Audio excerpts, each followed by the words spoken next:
The petrodollar is actually a device invented by Kissinger and Nixon.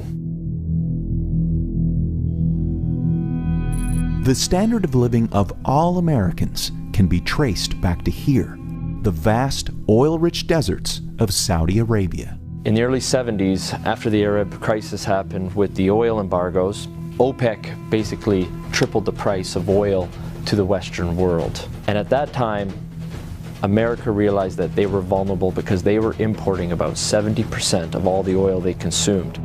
To secure a reliable foreign source of oil, U.S. President Richard Nixon sent his Secretary of State and National Security Advisor Henry Kissinger to Saudi Arabia for a secret meeting. The result was a pact that still stands to this day.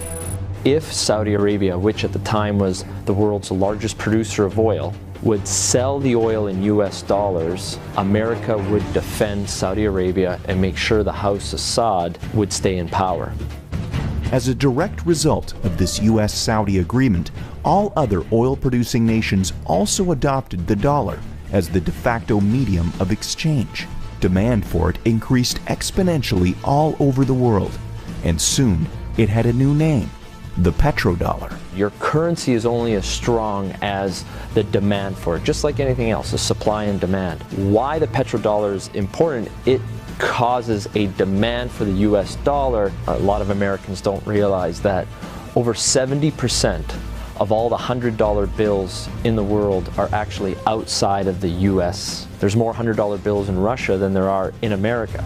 This stockpile of US dollars in countries around the world is because oil is bought and sold using the greenback. If oil starts trading in non-petrodollars, such as gold or a basket of currencies, or if China and Russia start trading in yuan and ruble rather than US dollars, that demand isn't there.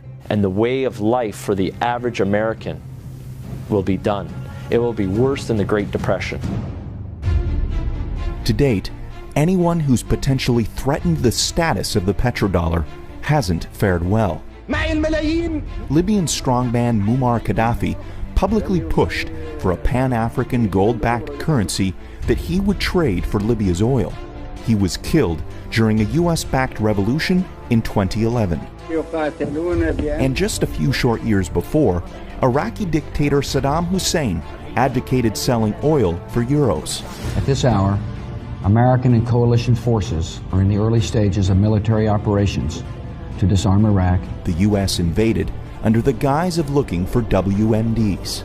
Iraq did not have any weapons of mass destruction, and interestingly enough, after the Americans invaded, took over, put in their own government, the whole concept of selling oil in euros never surfaced again.